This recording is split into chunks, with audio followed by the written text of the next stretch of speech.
And MyArk is the data wallet, MyArk being the Apple Pay for data. So if anybody's worked in payments, they will know how painful the payments process and system is behind the scenes. If you don't take ultimate accountability for what is your area of responsibility, you're going to limit yourself. I completely unexpectedly joined the army when I was 18, left the military after that, and then went into investment banking. I think there's something really satisfying about taking something that isn't working and finding a way to make it work. I love fixing things.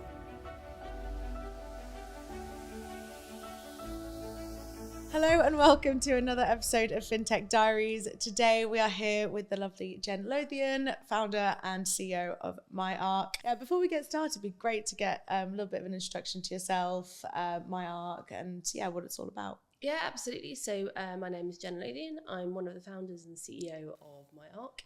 And MyArk is the data wallet that does a lot of things, but in particular, we're able to autofill digital forms so that customers don't abandon that flow. And we do that with a combination of technologies, including non-generative AI, which is quite unique because it means that we don't produce hallucinations, and so our accuracy level, so particularly for financial services and insurance, is exceptionally high. That's amazing. How did you come up with the idea for it in the first place? I mean, it would be completely disingenuous to say this was the idea that I originally came up with, which I hear is not an uncommon story. Long story short, my background is a hodgepodge of different roles, but I've done a lot with data. And particularly in my last role, both as doing like very direct data transformation work at a large corporate, but also in really helping inform good decision making. And it's really hard for a CEO or really for anybody to make good decisions without the right information. I mean, you can make a great decision, but it might not be the right decision if your information's wrong. And that just became a very pervasive theme, probably throughout like the last 5 years of my career. And then one day, one of my lovely girlfriends was going through a rather horrible divorce. And we were sat until 1 a.m. with a bottle of wine and a pen and a piece of paper going through her child maintenance payments. And it just really struck me that it is bananas that on one hand, we're doing like super complex data work, hugely automated, digitized. And on the other hand, Joe Bloggs on the street literally doesn't know what their income and outgoings are. And we talk a lot about the importance of saving. 70% of people don't know what compound interest is. They don't know why it matters to them. And so we're continually making decisions based on imperfect information. And it felt like there should be a smart way to do it to solve that problem. So how did you go about sort of building MyArk? Because obviously there's a lot of the customer angle is so important, and having that customer journey mapped out so intensely. How did you sort of start to go about building that out? Again, it's been a wiggly path. So we had quite a clear view at the beginning of some of the problems we were trying to solve. So, and we really tried to tackle everything from a problem first solution. We didn't get that right at the beginning. And so very early on, the piece that we were trying to look at was how do you consolidate the information you need in a way that can then be used. And so we talk a lot about MyArk being the Apple Pay for data. So if anybody's worked in payments, they will know how painful the payments process and system is behind the scenes. But if you use Apple Pay, it's actually a super simple customer experience. And that's a really good North Star for us to say it doesn't matter how much complexity there is behind the scenes, but the user has got to have a very simple experience. And as we monetize B2B, it has to also be equally simple for businesses. So we made it really simple for ourselves by needing to cover both the consumer and the business side. When we first started, we basically built a platform that wasn't fit for purpose. And we spent 6 months building some overly engineered technology that we realized at the end of a 6-month period just was never going to be able to have the flexibility that we needed to have. And so we had a rather horrible, probably just actually a week of realization and then a day of making a decision that just said, we can either try and continue down this path and fail, or we have to stop and start again. And so I think we've had a reasonably kind of much more clarity in direction of travel since then, but we certainly killed off the first 6 to 7 months. And then after that, a lot of it has been trying to generate new technologies that solve consumer problems. So one of the things that we really wanted to solve, that I've seen both in sort of corporate world and in personal world, is none of us are like an island. So whether you have housemates, whether you have a partner that you cohabit with, whether you have an elderly parent that you need to co-manage their bills and help them with it, almost nobody has a nice isolated financial circumstance, data circumstance. And so one of the things that we needed to solve for was, how do you dynamically share that data in a way that you can have a whole picture? And so that took a long time to solve, because we use a very emergent data structure, and we do that we haven't found anybody else that has done it the way that we've done it yet, which gives it a very nimble kind of solution to it. And so really what we did is we picked each component of the problem, and we found technologies to solve those problems after our reset. And then what we've been working on doing is how we then ensure that we can use effectively the jigsaw pieces that we've got to solve a full customer journey. And we've started on the business side, and we've got our first client, which is super exciting. And we've got a really strong pipeline coming up as well. And so we're now really focusing on also the consumer side, because we've got to do kind of both simultaneously. Yeah. I feel there's so many journeys and businesses that would benefit from MyArk. Like the sky seems the limit. So what is the vision for MyArk going forward? Because it does, just the way you're describing it, I could just think of so many things that I've done over the past week that could have benefited from that. So like, where are you focusing, and what's the roadmap looking forward? Yeah, so one thing nobody's ever said we don't have enough of is ambition. And you know, with Apple Pay, it's been because Apple Pay was actually quite slow on the initial uptake. It's been a really good kind of forerunner for us. Not that, you know, we're comparing ourselves with Apple by any stretch of the imagination, but people by nature like to analogize different content, different solutions. So where we're starting very much is with some of the more knotty onboarding journeys. And when we say knotty onboarding journeys, this is from a business perspective, it's mortgages, huge evidence base, huge amount of manually uplifted work. And there's some really great systems out there once the data's in them. But because the mortgage industry, which is growing to almost 2 billion in the next couple of years, it's huge, but it's very dislocated. And so we work a lot with mortgage broker platforms, because most mortgage brokers don't write their own platforms. Mortgage broker platforms where they, again, embed our API. And so instead of having to get all these documents sent by email, they can send them by email, and then the broker can just use the API and the widget, or the customer portal can have the widget embedded and the API embedded, and then all of that's auto-filled. And so from a broker's perspective, you know, even at the very early stage, which is the fact find, instead of sitting there and their first engagement with you is going, what's your date of birth? What's your address? Which adds no value and just annoys everyone. They can actually go, right, what sort of product are you after? What deposit can you stretch to? Where are you looking to live? You know, all the other things that can really affect change and make them affect that relationship and make them feel like they're offering a value add service to their clients. So there's that piece. And we're talking to comparison sites, mortgage broker platforms predominantly. And from the customer side, what we're doing is we've been really kind of thinking about how we engage people on an ongoing basis. Because once we're, you know, proliferated more broadly across use cases, then it's super simple, because you can use it for all of the different use cases that you kind of came to mind. But in the first instance, we really need to kind of be driving that with our early customers. And so what we focused on is tax for the gig economy. So gig economy, hugely growing space, very complex from a tax perspective, because, you know, you might be a taxi driver that works for Uber and Lyft, and you've got to tally up how much you're earning. You've got your expenses that you can be tax deductible, depending on whether you are VAT registered or not VAT registered. There's all sorts of nuances in there.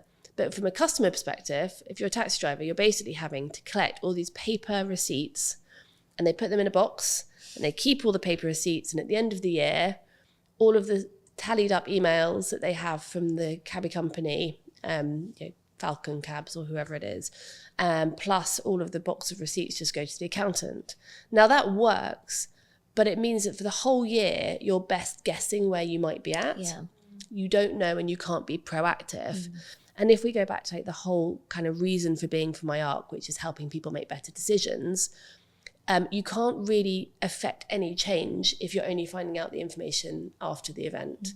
And so we're really excited about the fact that we can use our jigsaw puzzle of technology, such as the AI to read the documents, the connectivity to open banking, the sharing of the content if you're potentially working in an individual or a two-person organisation, to then have this sort of running total of real-time data of where you're at any time, and then obviously auto share that data at the point of tax year end back to HMRC. I mean, sharing to HMRC isn't anything particularly exciting or new. It's more the ease of getting the ease of getting the real-time position without having to manually keep on top of it in the same way. Yeah, like the one side, like the convenience, like just the time you're saving people so they can actually spend the time on the things that matter to them, but also putting the data back in their hands and empowering them. I think it's great. Like you say, you see data and all these analytics tools come into these big organizations. Why shouldn't every person get a chance to kind of use their data to make better decisions? Yeah, so. I think it's definitely hammering on that point of like financial inclusion as well, because I'm thinking like, especially if you're a vulnerable customer, you may not have the capability to go through that kind of mortgage application and, having that level of, ease and access to your data that you could just almost click a button and just go, yep, submit, and have that valuable conversation then with an advisor that could help you with a mortgage journey. It's a no-brainer, I think, for sure.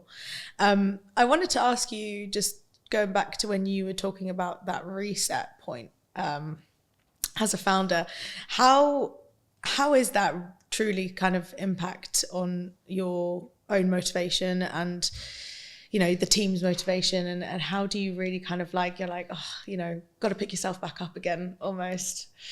I mean,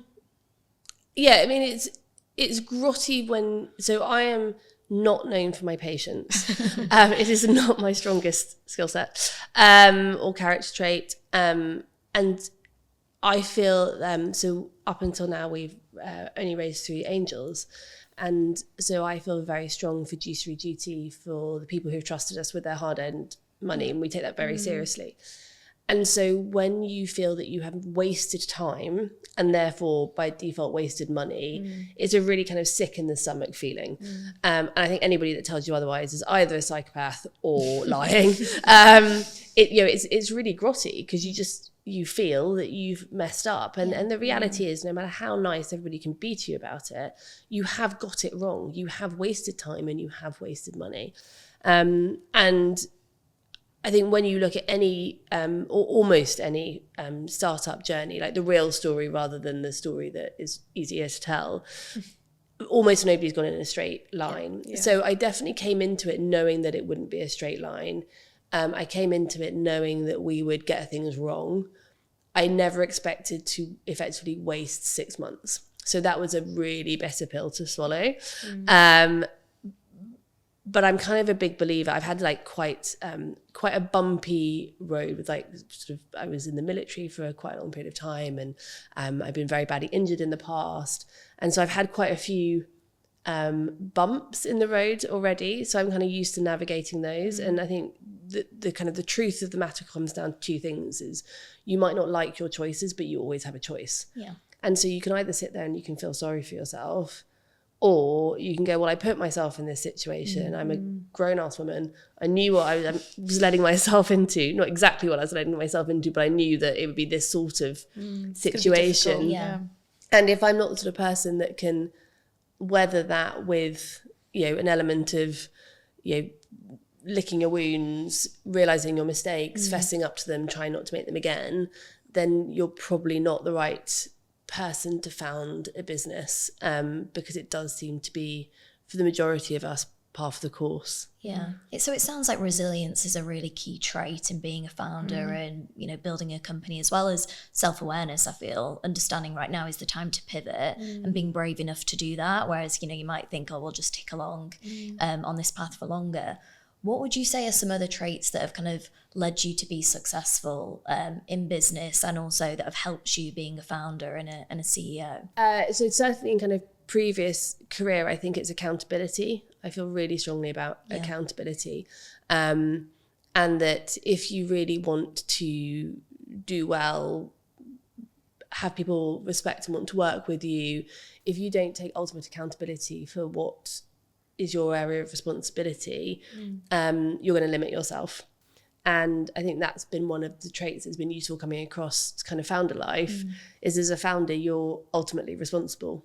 And so that hasn't been a big shift for me, which has been, I think, you know, helpful. There's so much that you have to learn on a minute by minute basis as a founder, that anything that you can bring with you from previous career life, everything else is helpful. But yeah, I think definitely I agree with you on resilience being essential. The humility and the growth mindset is absolutely essential. But the challenge with that as well is I heard a phrase recently that I'd not heard before called VC whiplash. And I really like it. And it's that you'll get really compelling, really convincing feedback from somebody. And they're like, yeah, I've seen it, I've been there, I've done it, like really, like this is direction of travel. And then you get completely the polar opposite. And I remember listening quite early on to a panel of angel investors. And one of the questions was, you know, nothing to do with us at all, but what do you like to see in a pitch deck? And there were 4 panelists and they all said entirely conflicting answers. And so I think alongside, you know, really trying to have that kind of growth mindset and that kind of humility is also to have an ability, and I think we're still learning to do this, but have the ability to synthesize the feedback that you get and try and take on board what is useful and pertinent, and also have the conviction in yourself, your team, what you're building, to actually say, I don't really agree with you on some of it. Yeah, that's really interesting. And I think you're in a very unique position with MyArk, because obviously you're trying to go down both a B2B and a B2C route. What are like some of the challenges that you're currently facing with that at the moment? I think it's just capacity and focus. So when anybody talks about building a startup, like the number one thing is focus. Like you've got to be focus, do one thing, do it really well. And we've made our lives, like if you're going to build a startup, like don't build MyArk. Don't build something that is, you know, hugely audacious, very ambitious, trying to fundamentally change the way that consumer data is managed on a global scale. So, you know, in our pitch deck, nobody worries about our TAM because it's gargantuan. So, you know, and I think everybody gets questions on, you know, one of the slides effectively, and market opportunity is not our challenge. It's kind of how you get through each of those phases. And I think because we're very conscious that we monetize B2B, we're like, if we don't get that monetization strategy right, that's a problem for a couple of reasons. One, of course, nobody's going to invest, because you can build a lovely customer app that customers use, but if nobody's going to pay you from a B2B perspective, you're not valuable as a business, and investors invest in valuable and value accreting businesses. So we've been much more focused on that kind of B2B go-to-market strategy. Also because some of our B2B go-to-market is effectively an on-ramp in its own right.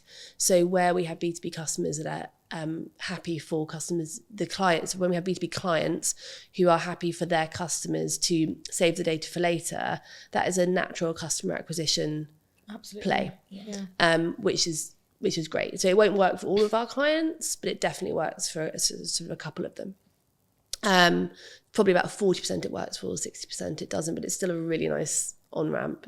And because we knew we had that on-ramp opportunity there, we've been more focused on the B2B and really just trying to prove that we've produced a product that businesses will pay for in the first instance. Now, there's no question in our minds, or I think in anybody's minds, that when you've got critical mass on platform, so when we've got 100,000 users on platform, we have the opportunity to create referral revenue. So because we've got this complete picture of individuals. In the app, we can identify, oh, you could get a better rate for savings over here, or you got a home but you haven't got home insurance, which a startling number of people don't have home insurance, or your MOT's run out. 4 million people drive every year without an MOT in date. There's huge swathes of opportunity across multiple different areas. Even things like you book flights but you haven't booked a hotel yet. So there's opportunities across finance, insurance, travel, property, automation, etc. Data is king. I think that's what it is. When you empower people with data, then the world is theirs. It's like they can do anything with it. So we don't miss out on the referral. So the referral revenue, I think we have a very high conviction in. It's getting to that on-ramp, getting to that critical mass, and that's what we're completely focused on at the minute. Yeah, no, amazing. And you've touched on it a little bit before MyArk. You worked in data roles in big corporates. You mentioned that you'd also worked in the military. I'd love to kind of understand your career journey a bit more. The bumps in the road, that sounded quite interesting. So I completely unexpectedly joined the army when I was 18, which is a very long time ago because I'm really old. And nobody in my family was in the military. I lived in central London. It was not a trodden path at all, let alone a well-trodden path.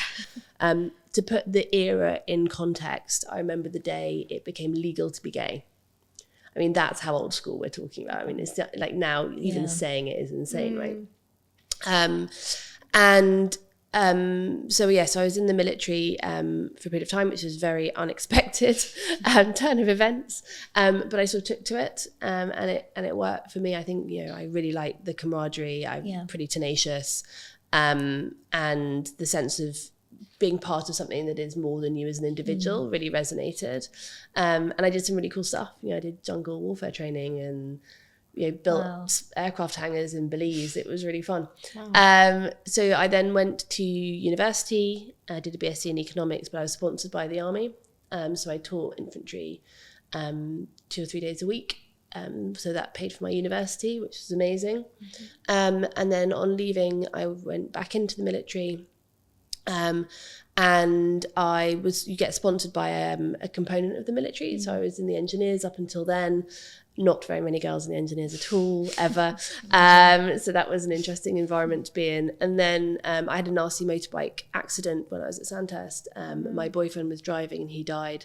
I spent a year having multiple reconstructive surgeries and living in a rehabilitation unit. And so then went back on to finish the Sandhurst course with my arm still broken in 6 places, and I managed to complete that. And then I joined the artillery. But because of my injuries, I knew I didn't want to be in for very long. So I decided I would make sure I got to go to the regiment that was deploying to Afghanistan and support the Marines. So we re-rolled to did Germany, did Cyprus, was part of the evacuation of Lebanon in 2006 under the UN. Then went to frontline Afghan in support of the Marines and the SF. And then came back and left the military after that, and then went into investment banking. Wow, a bit of a switch there. That's crazy. How did you make that switch? Well, it became easy because another slight bump is my mum got diagnosed with terminal cancer when I was out in Afghanistan. And I was only 26 at the time, and she was given just a couple of weeks to live. And so we kind of went through all of that and then sorting out the probate and all the rest of it. So I was a really old 26-year-old, and I was like, right, enough is enough. Jesus, I just need to It's like you've had a whole life. Yeah, I mean, you kind of spoke through all of that very quickly, but take a step back. Yeah, there's a lot there. So. Yeah, there was a bit. So to make my life easier, I thought I'd go into investment banking. Did fancy to do something a bit more relaxing? Or... Apparently, that's not my natural character. It's a theme, and I ended up really randomly going into Bank of America Merrill Lynch as they're being smashed together in 2009. And I went initially to run major technical instance. They'd lost a data center. And this is like pre-cloud, pre-open banking. Everything was very much more old school tech. So if you lost a data center, everything went down. caused catastrophic impact. And so they created, imaginatively named, super triage. And there was one in America, there was one in UK, one in APAC. But I ended up running that globally, and then I took over the other incident management teams globally for all of Bank America apart from retail. And it was quite an interesting learning curve because I did not know what a server was when I started. I had Was it a big move being from like you've been in the army your whole career then straight into an investment bank? Was that a massive shock, or no, was there lots of similarities between the two? No, in terms of a lot of similarities, other than some very kind of bolshy blokes who like to throw their weight around. That was consistent, which was quite entertaining. I've definitely had at least 3 jobs. They're like, oh, well, if you can survive the army, you can survive this. So it's definitely been a theme. But I think, in all honesty, I went so in at the deep end and I was so close. I had no idea what was going on. I got this job that was way above my pay scale, and ended up getting promoted twice in 18 months. And I don't think I slept, really. I was doing 100-hour weeks. Wow. And being woken up in the night probably 3 or 4 nights, because we'd lose Moscow or New York or something would happen in Singapore. And so it was just so full on. I don't really think I sat back and thought about it a huge amount. You know, when you're just trying. Is this the first time? This is the first time. Can you reflect on it now and say I enjoyed that? Or was it just I was working so much, it was so intense? Or can you look back and you enjoyed parts of that? I think I found it satisfying. Yeah. I think there's something really satisfying about I love fixing things. I think there's something really satisfying about taking something that isn't working and finding a way to make it work. There's something satisfying about taking something that other people have struggled to make work and making it work. I like a knotty problem. MyArk is basically one big, really knotty problem. And I think that's really fun. I met my now husband at that time. And so for the first 14 weeks we were dating, I didn't have a day off. So it wasn't healthy. Yeah. I got exhaustion-induced eye eczema. So eczema around the eyes. I got migraines that manifested as strokes. And so we thought that at 29 I was having a stroke. Oh my gosh. And so I think I probably took it a bit far. Yeah. So if I, on reflection, said I enjoyed it, I think I might go home and get shot by my spouse. Yeah, wow. It sounds like you're very like 0 or 100. Or I mean, I don't even know if you have a 0. To be honest, it sounds like you're just 100 all the time. Where do you think that kind of innate characteristic has come from? A few places. I think we're all a culmination of a whole bunch of experiences throughout life, like particularly when we're younger. So I went to a really academic, pushy girls' school, and all of my girlfriends from there have this similar sort of mindset. So we were definitely like schooled in like you only got A's, you didn't do anything else. Like you are going to be, and this is back in the 80s, so like the world was different.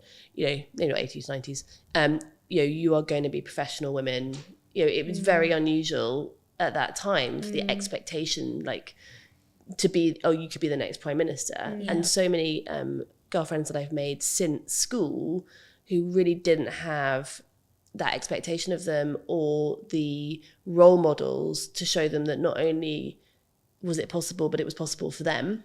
Whereas we were the other end of the spectrum. We were like, you will become the prime minister or you have failed as a human. So there's definitely that side I'd love to it. see your school reunion. Like, no. Do we have any prime ministers in the room? It's a punchy roster. It's a pretty punchy roster. It's quite what a lot of the girls, women now have achieved is not shoddy. It's very impressive. So there's definitely that piece. I think my parents always had a very strong work ethic and a very high expectation of integrity, and the fact that if you say you're going to do something, you do it. So that's definitely part of it, and that's definitely from kind of the family side of life. I'm naturally very competitive. I'm not really competitive with other people per se. So it's not like if I'm going to win a race, I need to be the one that.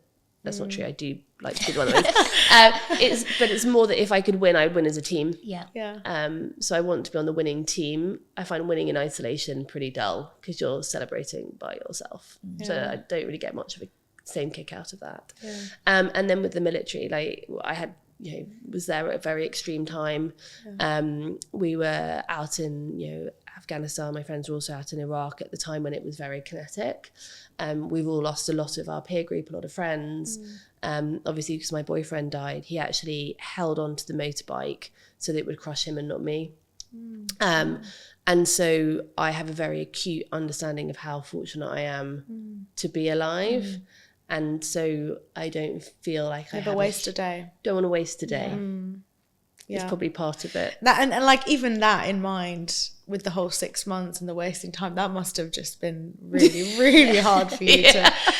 Jesus. No, that's so interesting. Is there any kind of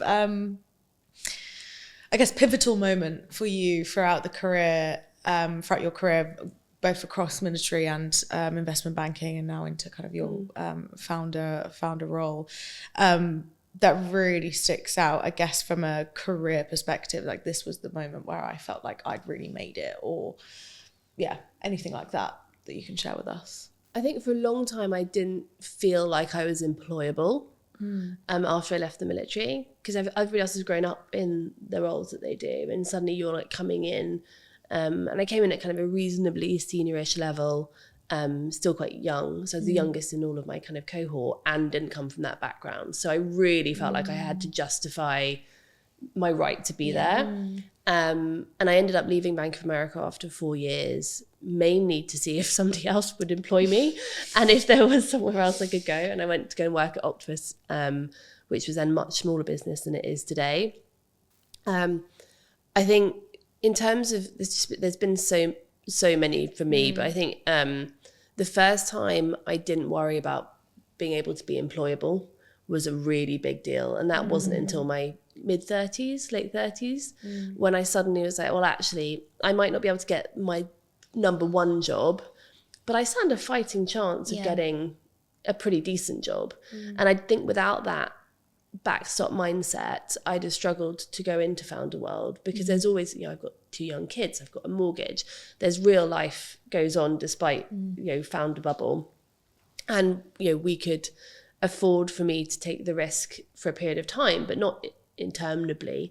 And so part of that kind of risk assessment that we did when I first started this was, can I go back and get a job afterwards? Like, will somebody employ me? Will I be able to get a career type job rather than a job? Yeah. And would I actually probably, it might not be my first choice. I might have to work a bit to get it, and I've been doing something a bit different. But that was really, that I think is, for me, one of the more important pieces when I felt I had it gave me a lot of freedom to maneuver on the back of that. Yeah, it probably gives you more like freedom and time to actually think, what do I genuinely want to do? Like, I'm not just thinking about the long-term career or the job, like what am I passionate about and I want to kind of take forward. Yeah. And I'm interested to how you found, especially the early days, right at the start of being a founder, because you've gone from being in, like you say, being in the military, it's very ordered, you're part of something much bigger, and then you're working at like Bank of America, it's very structured as well, and I'm so busy, but still much more structured, to going to the complete unknown. Like, how did you find that at the start? Oddly okay, and actually quite enjoyable. Definitely bits at the very early piece when you're trying to figure out what you're doing. Yeah. But I mulled on it for quite a while. So I kind of first had the idea in March 2020 and didn't really do anything about it until properly until the summer. But I'd kind of been mulling on it for a while and kind of thinking about it. And so when we then, I had an interim CTO who's somebody who I knew, and we hired a developer. Then you're just working on that the whole time. I think one thing I was very conscious of was, and we don't do it now, we probably should do, is we did a work log of what we had achieved each month, because it's really easy to lose that focus and to lose that direction. And so, I think really trying to put some mechanisms in place that help you keep that you set yourselves milestones, that you set yourselves targets, that you do a retrospective, not because it's about saying we didn't do that well or well done us, just like, well, did we estimate that right? Do we need to recalibrate our estimations going forward? But because I've run so many projects and programs and things over the years, I just sort of approach this in the same way. Like, building a startup is a giant science experiment. Yeah. And so we treat it like a science experiment. We have hypotheses and we test our hypotheses and we try and validate them. And then if they work, great. And if not, we test and adjust and we move on. So we have intentionally from day one treated the whole thing as a one big expensive science experiment. Stress on the expensive. Oh, amazing. And has there been anything that's kind of helped MyArk really push the agenda forward? Have you been, I guess, you have had angel investors, you mentioned, to kind of give that funding, but is there anything kind of additional that I guess you need right now as well from, I don't know, whether it's the government or whether it's from the big banks that can help to really drive you forward? And has there been any of that already that you've experienced? We've been involved with a few different things. I think the government grants, because funding has been so difficult, and I can't go without saying, for somebody who's fought in frontline Afghanistan and served on the largest trading floor in Europe, I always feel really comfortable having an opinion about being female minority because I kind of feel I've earned that. I'd say the first time I've ever felt it being prohibitive has been in VC world. Really? And I just say that because I think lots of people feel it, but maybe haven't got a comparison that's as headline catching. And so because I'm fortunate to have those, I kind of think it's an important thing to flag up. And you can really see the questions that are being asked being so different. And the mindset being so different. Women tend to be asked questions around risk and what's going to go wrong. Men get asked questions about opportunity and how it's going to be successful. And so it's very hard to get somebody to a yes when your conversation has been around downside. You're much more likely to get a yes if your conversation's been around upside. So some really basic stuff, and the statistics and research in it is just really compelling. I didn't know that. Yeah, there's some really good papers out there. So there's that piece. So as a result of that, I think the application count for government grants has gone up dramatically. I think you used to have to get 71% success in the SMART grant application to get it. I think now you're in the high 80s. It's a huge delta from where it used to be. So we have applied for a couple of grants. We haven't got them, which I think is kind of reasonably normal. We knew it was a bit of a long shot anyway. We've been on a couple of innovation lab programs with big banks, which I think was the wrong time for us to do that. I think if you're going to do that, don't go into the big behemoths until you have revenue and capacity to absorb a very expensive process. Because even from an innovation perspective, you're still going multiple day trips, hotels, days out, focus, building a product to support them. And so we realized in one of the cohorts that we were by far the earliest stage startup. And I think the feedback that we had was, because the idea is so exciting, we should take that to validation. It's like, but it's not very helpful if it's too early. So I think, if anything, that's been detrimental rather than a positive experience, simply because we were way too early to kind of have those conversations. And so what we're focused on now more than anything else is simply our go-to-market, our really validating the technology that we've got. We're really excited to have a super positive pipeline, a couple of really big names in there as well, not banks. We're excited to be really exploring particularly the building society space and the credit union space as well. And I think there's some really good opportunities in both of those cohorts that we can really support in, particularly with some of the big banks. They have so much data that we don't need any more data. So open banking is only current accounts and credit cards. It's not ISAs, savings, mortgages, etc. And so I think one of the challenges you have with big banks is they perceive they have a lot of data. They haven't maybe recognized that they haven't got the full data set. They've got a lot of some data, but not the wet bits of data. And not accurate data as well, right? Some of it's very outdated and inaccurate.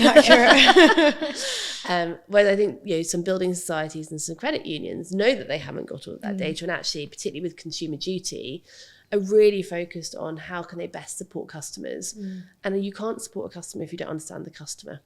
And so by being able to get more seamless access to customer data, fully GDPR compliant, I think there's some really exciting opportunities to deliver to their strategic aims, deliver to their regulatory requirements, and support their end customers. Yeah, even looking beyond MyArk, what are some of the things that are really exciting to you coming up when it comes to data or AI or anything in that space? Because I feel there's just so many different ways you can take it. I don't know if there are any specific use cases that you've started to hear people talk about that you're particularly excited about that we might see in the next 5, 10, 20 years. I think open finance is something that we're super excited about. And I think, unfortunately, open banking is a terrible name and open finance is a terrible name. Open banking is the ability to share data on current accounts and credit cards. That is it.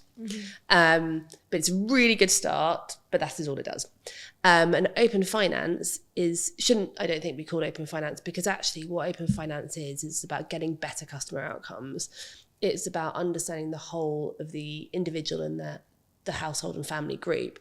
So it's understanding, if you're on broadband, what broadband speed you've got, when your tariff ends, how much equity you have remaining in your mortgage. Because with only those data points pulled together, can you offer better products and services? And you were talking earlier about people who are maybe less financially confident and trying to go through the mortgage approach. We actually believe that there's a lot of people who are mortgage eligible or near mortgage eligible, but who it feels too far away. So one of the features in our product roadmap is being able to proactively identify mortgage eligibility.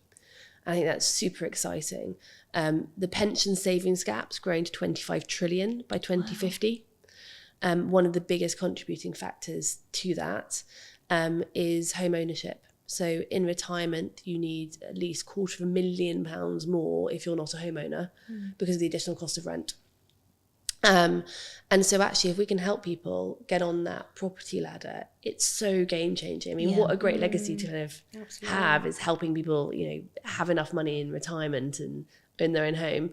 And so, it's not the right time for us to do it yet, but we figured out how we can effectively proactively flag, you might be mortgage eligible, or if you address this gap, you might be mortgage eligible. And just take that sense of it's too far away, it's not accessible to me, but it all comes down to the data. And I think that's where we've sort of taken a slightly different approach. Is we don't think of ourselves as a financial health app. We're not trying to teach people financial literacy.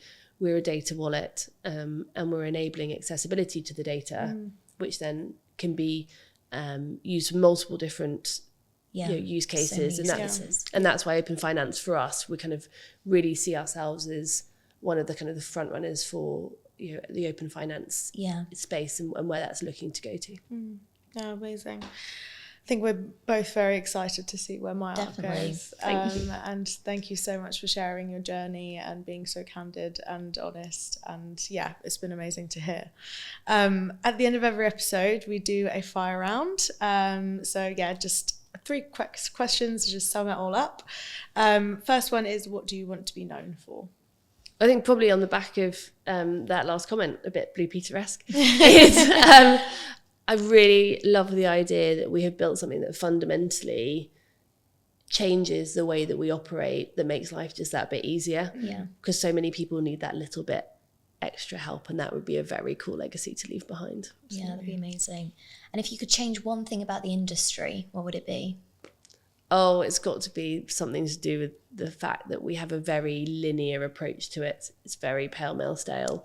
And it's perpetuated and post the last couple of years, the stats have got worse in terms of investing in different socioeconomic backgrounds, women, whatever sort of minority you choose, the stats have gone the wrong way. And that's really worrying. That's a bit shoddy. No, definitely. Absolutely. And the last one is there any podcast or show or book that you've read that has helped you, I guess, throughout your career journey today? I mean, I listen to a lot of podcasts, and I very intentionally listen to podcasts I don't like. I think it's very easy to get into an echo chamber. So through the election, I listened to Fox News, which I really struggle with. It makes me very cross. But I'm a big believer in kind of listening to things outside of your comfort zone. So I think a more generic answer is listen to the podcasts that don't affirm your default approach, your default beliefs. Try and understand why 80 million people voted for Trump. Yeah. You know, it's really important Yeah. to have people telling you why you're wrong, not just telling you why you're right. Oh, Jen, Amazing. thank you Thank you so so much for much. coming on the podcast. Thank you for having It's me. lovely hearing about your So journey. good. Yeah, thank you so much.